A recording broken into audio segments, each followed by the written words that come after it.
بڑی فکری باتیں آپ کے حوالے کر رہا ہوں. بہت مزاج بنا دیا گیا فکری باتوں کا. تو فکری باتیں آل محمد کے حوالے سے بھی کی جا سکتی ہیں. مطلب ایسی فکر کا کیا فائدہ کہ جس میں علی اور آل علی ہی نہ ہو. آپ علی کے ممبر پہ بیٹھے ہوئے ہیں اور علی ہی کا ذکر نہیں کر رہے. کتنی خیانت ہو رہی ہے.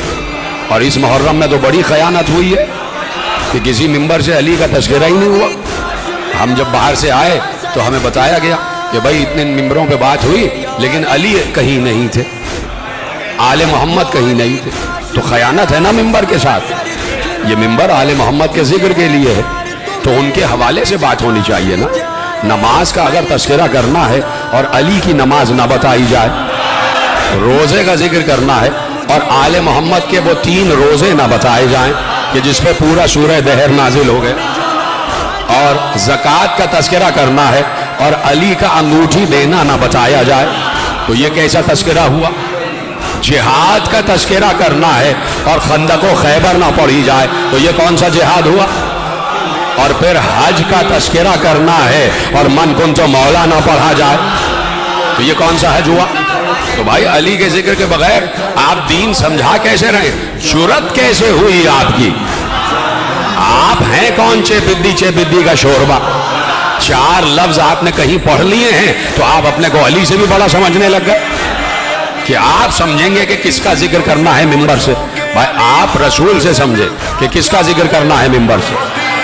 آپ پیغمبر سے پوچھے کہ یہ ہم نے, پیغمبر نے 23 برس, آپ اٹھا کے پڑھیے پیغمبر کے خطبے بھی موجود ہیں, 23 برس پیغمبر نے شریعت کی باتیں بھی بتائی ہیں اور علی کی تعریف بھی کی ہے, علی بھی کیا.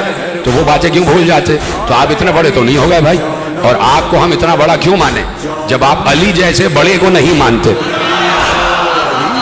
علی کا مطلب بلند ہے, علی کا مطلب بڑا ہے. تو بھائی یہ بڑی شخصیتیں ہیں, یہ بڑی ہستیاں ہیں. قبر میں ان کے متعلق سوال ہوگا, جن کو آپ نے کچھ بنا لیا ہے ان کے متعلق سوال نہیں ہوگا. سوال ہوگا علی کی ولایت کے بارے میں, اور یہی بتائیں گے جواب. اگر جواب دنیا میں معلوم ہوگا اور یقین کرو گے تو بتائیں گے. بھائی 2 دن گزرے, میرے 8ویں امام علی رضا علیہ السلام کا تذکرہ ہو رہا ہے, تو میں آپ کے حوالے ایک روایت کرتا ہوں کہ امام نے اپنے چاہنے والے بیٹھے ہوئے تھے لوگ, اور امام اپنے حجرے سے باہر صحن میں تشریف لائے, کچھ لوگ ملنے کے لیے آئے ہوئے تھے. تو امام نے کھڑے کھڑے کہا کہ سنو, ابھی ابن حمزہ بطائنی مر گیا اور اس کی قبر بنا دی گئی. میں اس کی قبر میں داخل ہوا اور ابھی واپس آ رہا ہوں. اور کہا سنو, فرشتے اس کی قبر میں آئے اور فرشتوں نے اس سے سوال کیا. کیا سوال کیا؟ کہ تمہارا رب کون ہے؟ اس نے جواب دیا. تمہاری کتاب کیا ہے؟ اس نے جواب دیا. تمہارا قبلہ کیا ہے؟ اس نے جواب دیا. تمہارا رسول کون ہے؟ اس نے جواب دیا. وہ اس سے پوچھا گیا تمہارا امام کون ہے؟ اس نے جواب دیا علی. کہا علی کے بعد؟ اس نے کہا حسن. کہا حسن کے بعد؟ اس نے کہا حسین. کہا حسین کے بعد؟ اس نے کہا علی ابن الحسین. کہا علی ابن الحسین کے بعد؟ کہا کہ محمد ابن علی. کہا محمد ابن علی کے بعد؟ کہا جعفر ابن محمد. کہا جعفر ابن محمد کے بعد؟ کہا موسیٰ ابن جعفر. فرشتوں نے پوچھا ان کے بعد؟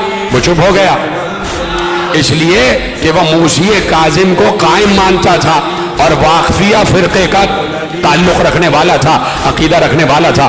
وہ 7ویں امام کے بعد ان اماموں کو امام نہیں مانتا تھا.